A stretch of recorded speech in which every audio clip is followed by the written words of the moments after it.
Hello everyone, welcome to Here's Drive. My name is Fahad and today I'm going to talk about JavaScript arrays. I'm a C# developer, but I'm also a web developer. And as a web developer, I want to have a good, strong hands on JavaScript. JavaScript arrays are one of the most important data structures, and I would like to go through the properties and the functions that data structure provides. So if you're getting ready for like a coding interview, or if you just want to revisit all the features that JavaScript arrays offer, this is a perfect video for you. So without any further ado, let's first check how the demo is set up, and then we'll jump into the demo. So for the whole demo, I'm working with only two files. One is home.html and another is index.js. In home.html, I have a button which is calling a JavaScript function submit, and I have a paragraph with ID demo1. This function is written in index.js. So if I open this file, then you'll see that I have written this function here. And whenever I click on this button, you'll see that it's printing hello world on demo1 paragraph.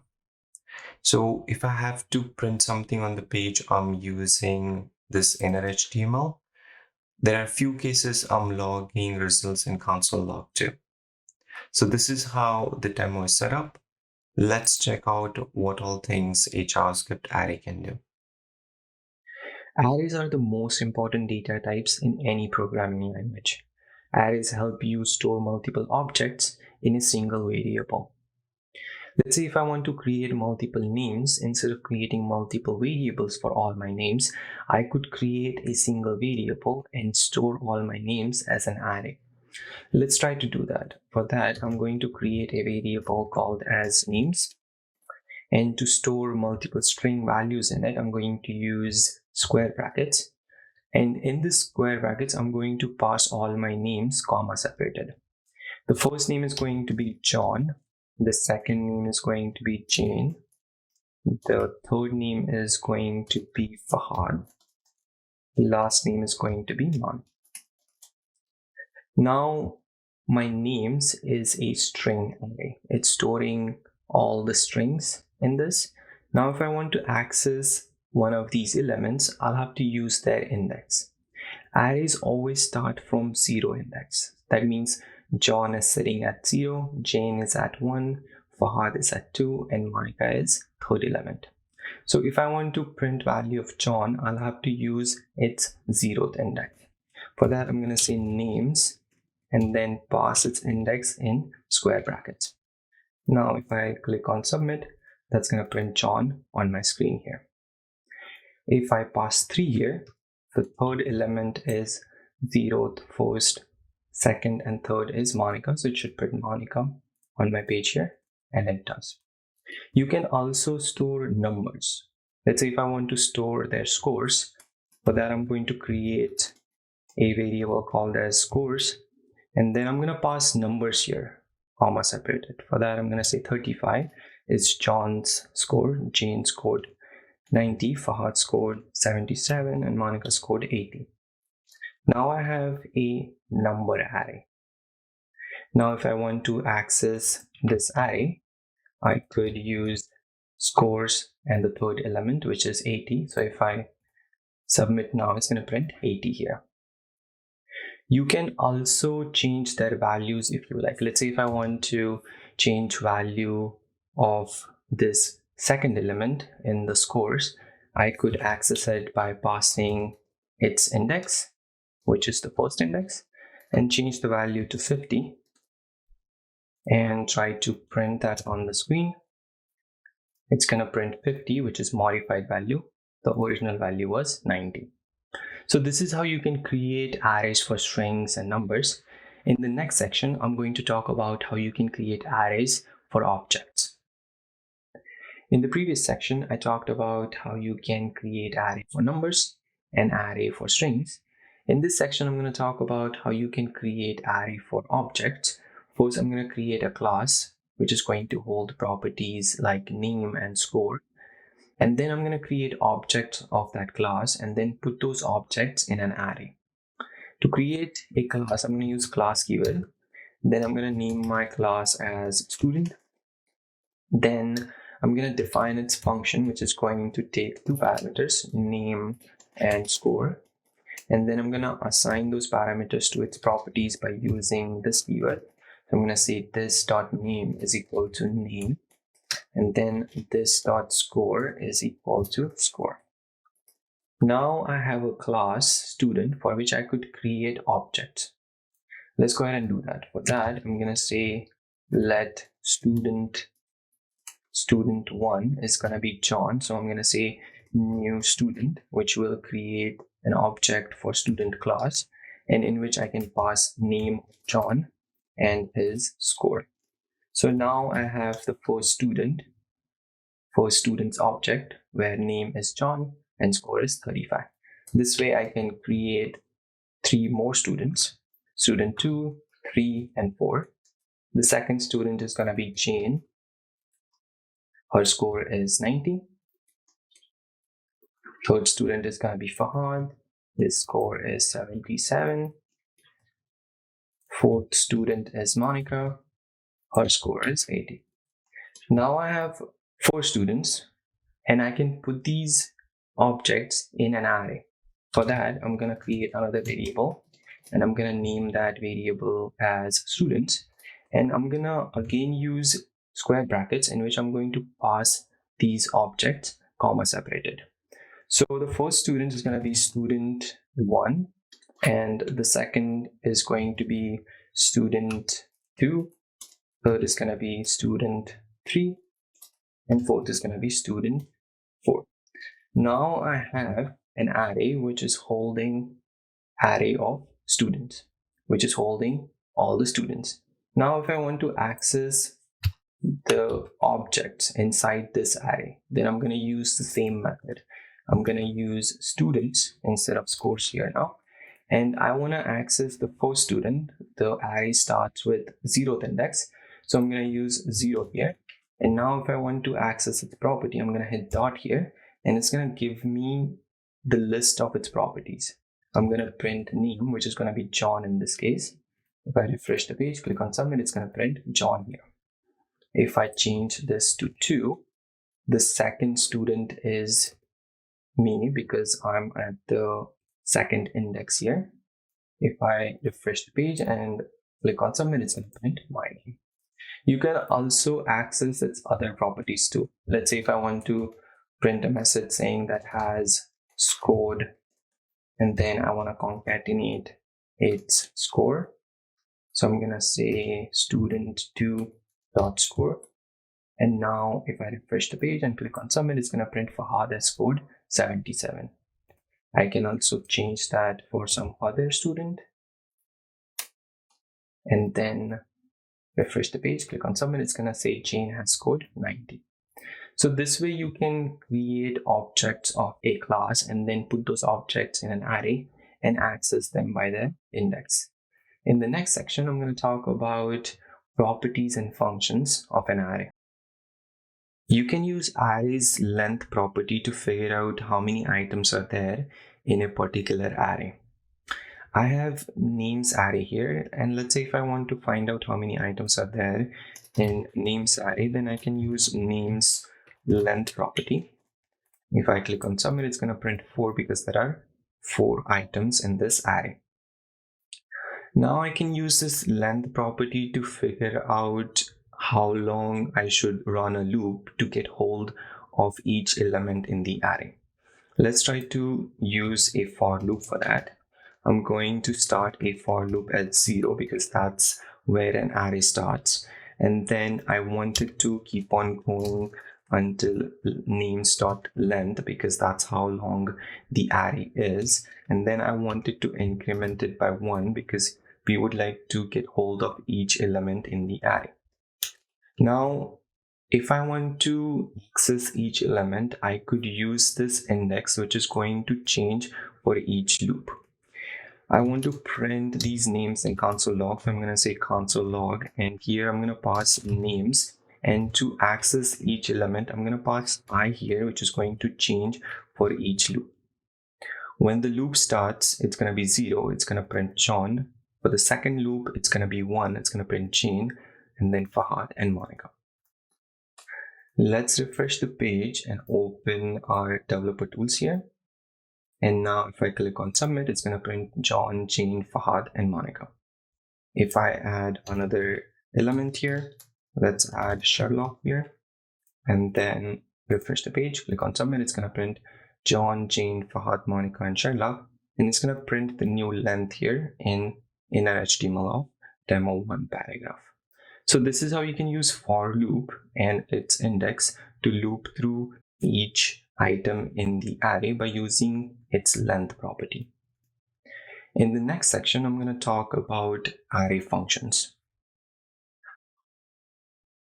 You can use arrays toString function to convert an array into a string, and arrays from function to convert a string into an array. I have an array here which is a string array, and I would like to convert this array into a string. For that, I could use its toString method. If I hover over this method, it returns a string representation of an array. If I refresh this page, click on submit, it's going to print my names, comma separated on my page here, which is a string. Now let's say if I want to change this comma to a different separator, then I can use its join function. I can say join, and if I hover over that function, it takes a separator. I want to separate my names by star. And then if I hover over it again, it returns a string. If I refresh the page, click on submit, it's going to print my names, which are star separated. So this is how you can convert an array into string. You can also convert a string into an array by using array from function.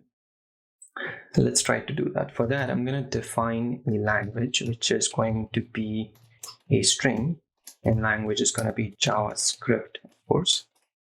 And then I want to convert this string into an array.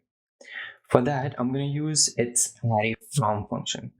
For that, I'm going to first create a variable, which is going to be array language. And then I'm going to use array.from. And in this, I'm going to pass a string. Now, if I hover over this lang, it's a string, which is a parameter for from function, and it returns string array.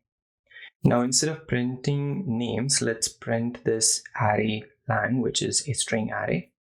I'm going to copy that and put it here, and then replace these names to here.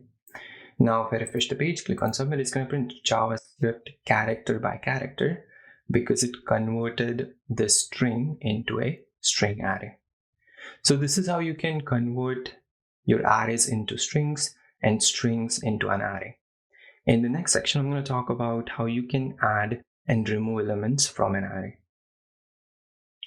You can use arrays push and pop methods to add and remove elements from the array. Let's say if I want to add a number in my number array scores, I could use its push method. For that, I'm going to say scores.push and then add a number 100 in my array.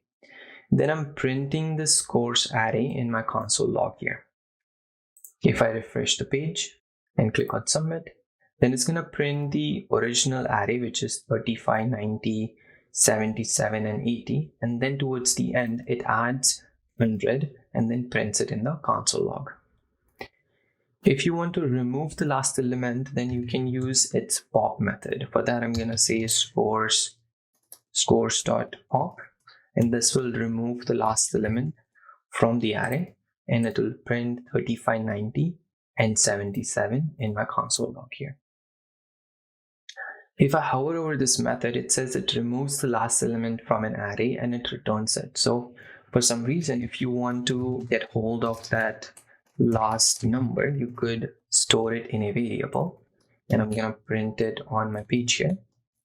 If I refresh the page here, click on submit, it's going to print that last element on the page, and then it prints the remaining array in my console log here. But if you have been adding and removing elements at the end of the array, you can also add and remove elements at the beginning of the array by using shift and unshift. Let's say if I want to add a number at the beginning of the array, I could use scores unshift method, which will add number 10 at the beginning of the array. Let's remove this so that it doesn't throw any errors. If I refresh the page, click on submit, it's going to print 10, 35, 90, 77, and 80. You can also remove the element at the beginning of the array by using shift method. For that, I'm going to say scores.shift. And if I hover over that method, it says it removes the first element from an array and it returns it. So if I refresh the page, it's going to remove 35 and then print 90, 77, and 80 here in my console log. You can also store the first element in a variable if you like. For that, I'm going to say let first number is equal to scores.shift and then print that first number on the page, which is going to print 35 on the page, which is the first element, and then it prints remaining elements in the console log. So this is how you can use push, pop, shift, unshift methods to add and remove elements at the beginning of the array and at the end of the array. In the next section, I'm going to talk about how you can concatenate and reverse an array. You can use arrays concat method to combine two or more arrays. I have two arrays here. One is names1, which is a string array. Names2 is another string array. And I would like to combine these two arrays in a final list. For that, I'm going to create a variable called as final list. And I want to combine these two arrays. I want to combine names2 in names1. For that, I'm going to call names1's concat method and then pass names2 in it.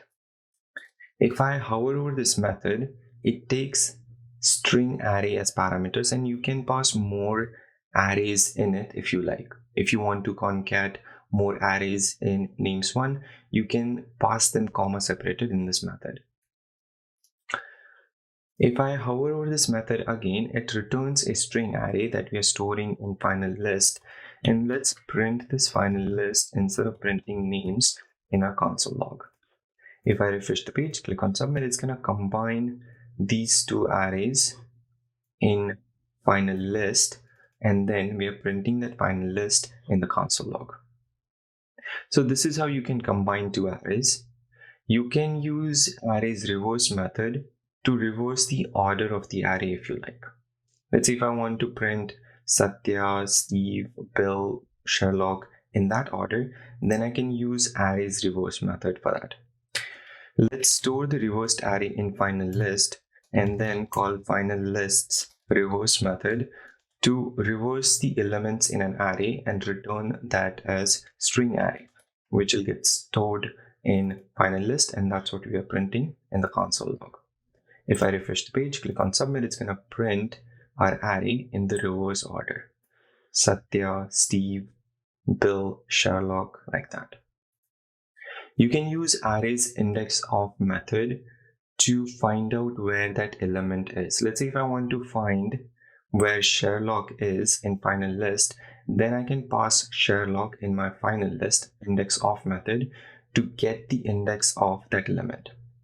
Let's try to do that. For that, I'm going to say final list indexOf, and then I'm going to pass the element that I would like to find in the array. I'm going to pass Sherlock here. And now if I click on submit, it's going to print 3 because Sherlock is at third location, 0, 1, 2, 3. So this is how you can get the index, and we'll learn more about index in the next section by calling arrays splice and slice methods. You can use arrays slice and splice methods to add and remove elements in the middle of the array. Let's say if I want to extract these two items from the middle of the array in the names array, then I can use arrays slice method for that. First, let's create a variable in which I can store these two elements, And then if I want to remove these two elements, then I can use names slice method for that. If I hover over that method, then it takes the start number and the end number. So it wants where do you want to start extracting and where do you want to end extracting. So I want to start extracting at 2 because Fahad is located at 2. And then I want to keep on extracting until the index is 4. Sherlock is at 4. It won't include Sherlock in the extracted array, but it will go on until the 4th index. So I'm going to put 4 here. And then let's try to print results in the console log. If I refresh the page, click on submit, it's going to print Fahad and Monica because it extracted these two items in results. If I change this to 5, then it's going to keep on extracting until the 5th element. And then if I refresh the page, it's going to print Fahad, Monica, and Sherlock in my results array. So this is how you can use slice to extract elements from an existing array. You can use splice to add and remove elements. And that changes the original array. Names does not get changed whenever I call slice. Slice returns a extracted array in my results. But if I use splice, then it changes the original array. Let's try to do that. For that, I'm gonna say names.splice. And here, I'm gonna check out its second overload.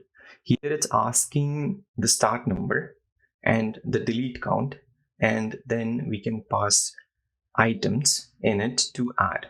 So if I want to remove these two items and add different 3 items, then I can pass, I would like to start deleting at 2.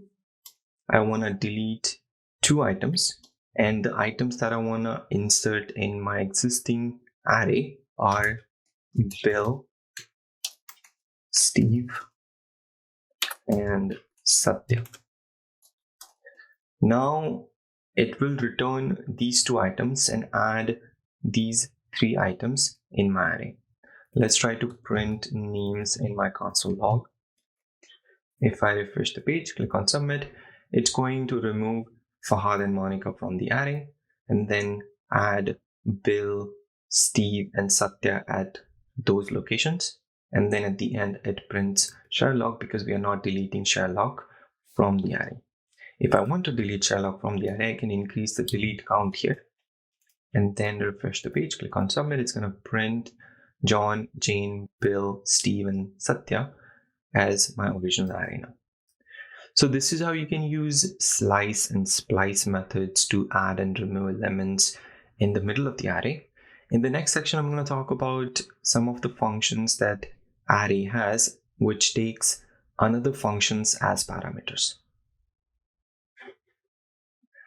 You can use array's forEach method to perform particular task on each element of the array. I have numbers array here, which is scores array, and then I'm using for loop to print each element of that scores array in console log here. But instead of using for loop, I want to use the scores forEach method. Let's try to do that. For that, I'm gonna say scores dot forEach. And when I try to use it, it's asking for a parameter, which is not a regular parameter. It's not asking for a number or a string. It's asking for a callback function, which has parameters like value, index, and array. So first we'll have to create a function which will get executed for each element of the array and then pass that function in this forEach method. To create a function, I'm going to go to top of the page here and then create a function called as print because we are printing each element in the console log. And then I'm going to write a statement which is going to be console log. We don't have the value that we want to print, but if I hover over this method, the forEach method passes each element as the first parameter to this callback function. So I can receive that element in my print method here, and then I can pass it to console log to get printed in the log. Now the only thing that I need to do is pass this function that I want to get executed for each element in the scores array. Then we don't need this for loop. I can just call scores for each print, and that will print all the elements in the array. If I refresh the page, click on submit, that's going to print all the elements here. If I hover over this method again, the second parameter is index. That means if you want to get hold of index of each element in the array, you can do that too. For that, I'm going to catch that index in the second parameter. And if I want to print that index on the page, then I can concatenate with the value. And if I refresh the page, click on submit, it's going to concatenate the index of each element with its value. Now, before I check out the third parameter, which is the array, I would like to convert this function into an arrow function. To do that, I'm going to remove this function keyword and set print equal to value, and then use arrow sign here to show this is the definition of the function. Now this function has only one statement, so I can get rid of the curly braces. I don't need that. Now I have only one statement, which is printing value in the index of the array in the console log. If I refresh the page, click on submit, that's going to work too. The best part about forEach, you can pass the definition of the function instead of passing the reference to the function. So I can literally cut the definition of the function and pass it in my forEach, and then I don't need this line. The only thing that I'm printing here is I'm passing value and index and then printing those in the console log. If I refresh the page, click on submit, that's going to print the elements and their indexes. Now let's check the third parameter here, which is the array, which lets us update a particular array. Let's say if I want to multiply 100 to each element in the array before printing it in the console log, I can use forEach method for that. I can pass this array in it for modification. Let's try to do that. For that, I'm going to copy paste this line again and pass scores as the third parameter because we would like to modify that. And then in this statement, I'm going to modify this scores array. I'm going to say scores. And if I want to modify each element, I can take the index from here. So I'm going to pass the index here. And then I would like to update it with value multiplied by 100. So each value will be passed here. And I want to multiply the value by 100. And now my scores array will get updated before printing it. So if I refresh the page, click on submit, all the elements are going to get multiplied by 100 and then get printed here. If I change this to 10 and then refresh the page and click on submit, it's going to get multiplied by 10 before printing it. So you can use arrow functions and forEach to write less code and make sense out of your statements. In the next section, I'm going to talk about filter and map functions. You can use array's map function to create a new array using arrow functions. We used forEach function in the previous section and we passed another arrow function in it, which took the elements, their index, and the original array, which we updated here. But it did not return a new array, it returned void. We can use map function to return a new array. Let's try to do that. For that, I'm going to say scores.map. And if I hover over that method, it's the same method, only the difference is it returns any array. It does not know what data type of array we're going to pass, and that's the reason why it's saying any right now. But it returns an array that we can use later in our program. So let's try to add 3 in each element of the scores array. For that, I'm going to pass each value in this value parameter here, and then update the original value with 2. Did I say 2 or 3? Let's add 3. Why not? So now if I hover over this method, it returns number array that I can store in a variable. Let's try to do that. I can say this is a good score. So I'm going to say let good scores is equal to scores.map. And we can print this good score in the console log. Let's copy this line. And instead of printing scores, I want to print good scores. And I'm going to put a separator here so that the results look nicer.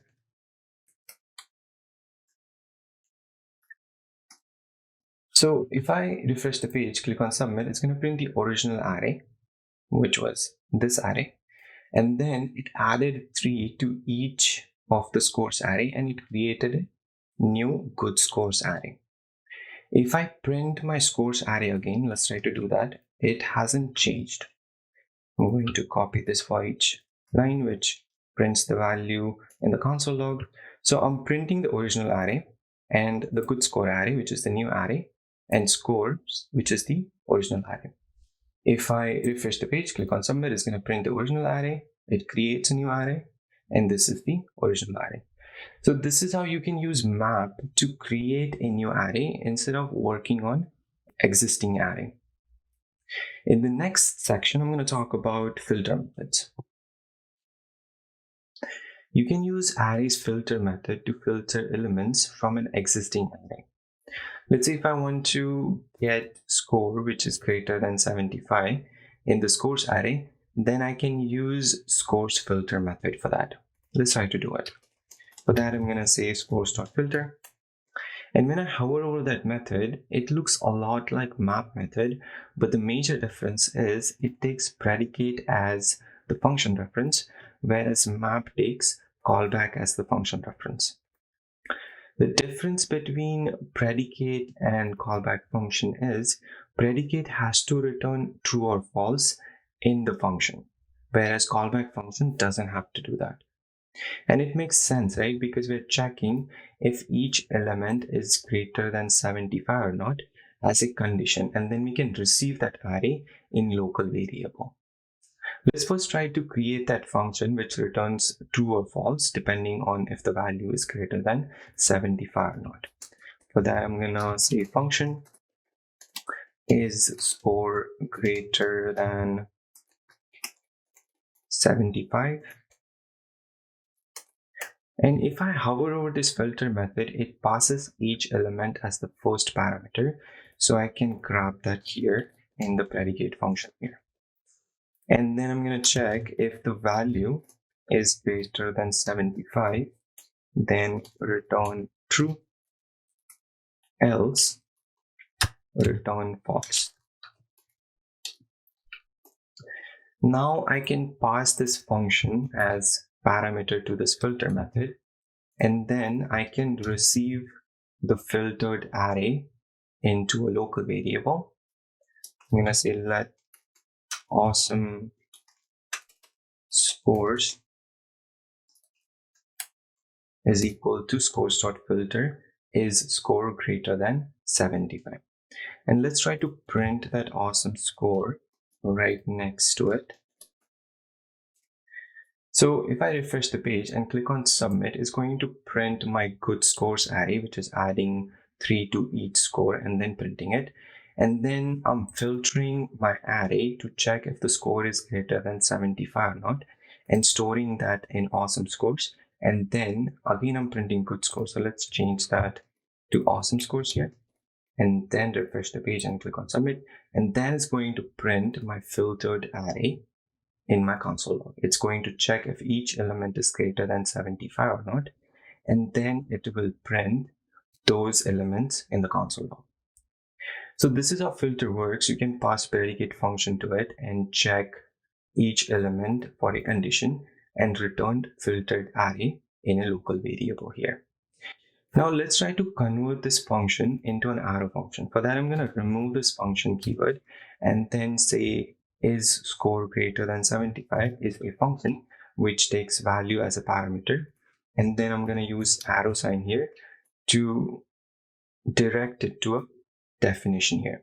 But the best part about JavaScript and the filter method is we know that we are just checking if the value is greater than 75 or not. So I can literally cut this condition and assign it to my arrow function.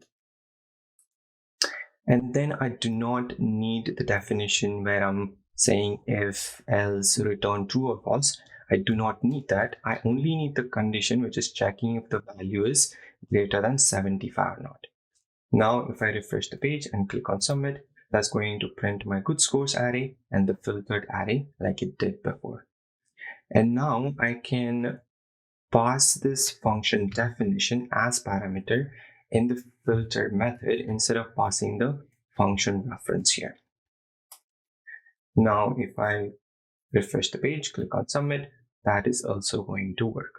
So if I had to read this, it's saying scores.filter, where value is greater than 75, and store that in awesome scores. So this is how you can use filter method and use arrow functions to filter elements from an existing array and store it in a local variable. In the next section, I'm going to talk about sum and every functions. You can use array sum method to check if any of the elements in the array satisfy a particular condition or not. And you can use arrays every method to check if all the elements in the array satisfy a particular condition or not. Let's see if I want to check if any of the elements in the array is greater than 95 or not. I can use scores sum method for that. Let's try to do that. For that, I'm going to say scores.sum. And when I try to use it, it looks a lot like filter method, but it returns Boolean as the return type, whereas filter method returns the whole array. So I'm going to copy the same condition, but instead of checking if the value is greater than 75 or not, I'm going to check if the value is greater than 95 or not. And this returns a Boolean value. So let's try to print that in a console log here. I'm going to say console.log and then put parentheses around my sum method here. And now if I try to print this, it's going to print the filtered array. And then it's going to print false because not any element in my array is greater than 95. If I change this to 75 and then click on submit, then it's going to print true because there are two elements which are satisfying this condition. So this is how you can use sum method to check if any of the elements are satisfying that condition or not. You can use every method to check if all the elements are satisfying that condition or not. I'm going to change the sum to every here. And then if I try to click on submit here, it's going to print false because not all elements in the array are greater than 75. If I change this to 50 and then click on submit, that's going to print true because all the elements in the array are satisfying this condition, which is value should be greater than 15. So this is how you can use every method where you're checking all the elements. In the next section, I'm going to talk about sort and reduce methods. You can use arrays reduce method to reduce all the elements in the array to a single value. Let's see if I want to take sum of all the elements in my scores array, I can use scores reduce method for that. Let's try to store the sum in a variable and call scores reduce method for that. When I hover over that method, it's a callback function which takes 4 parameters: previous value, current index, and an array. Previous value and current value are required parameters, and current index and array are optional parameters. Previous value in the beginning is empty, and the current value gets changed as you loop through the array. And it gets added or subtracted depending on what operator you're using into previous value, and previous value is returned at the end. So we'll have to pass 2 parameters here. One is previous value and current value, and then add these 2 numbers to get the sum of all the elements in scores array. So let's pass previous value and current value as 2 parameters, and then we would like to add current value to previous value here. And if I hover over this method, it returns one number which we are storing in some variable. and then we are showing that on the page here. If I refresh the page, click on submit, it's going to print the sum of all elements in this array. You can also use minus operator here to get the subtraction of all the elements from left to right.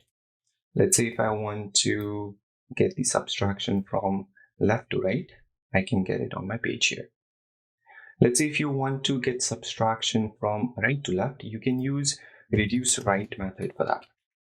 Now, if I refresh the page and click on submit, it's going to show a different result because now it's subtracted from right to left. You can also use a different operator here. Let's say if you want to multiply all the numbers, that also you can do. If I click on submit, it's going to show multiplication of all the numbers. You can also use different data type if you like. Let's say if I want to concatenate all the elements in my names array, then I'm going to use names instead of scores and use concatenation operator here. And now if I refresh the page, click on submit, it's going to concatenate all the elements from right to left and show the result on the page here. So this is how you can use reduce and reduce right to reduce all the elements in the array to a single value. In the next section, I'm going to talk about sort method. If you want to order elements in your array, then you can use array sort method for that.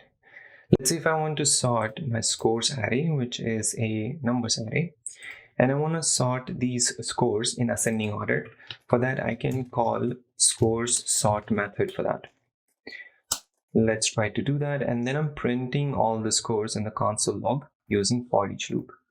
If I refresh the page, click on submit, it's going to print my array in ascending order in the console log. It's going to print 35, 50, 80, and then 90.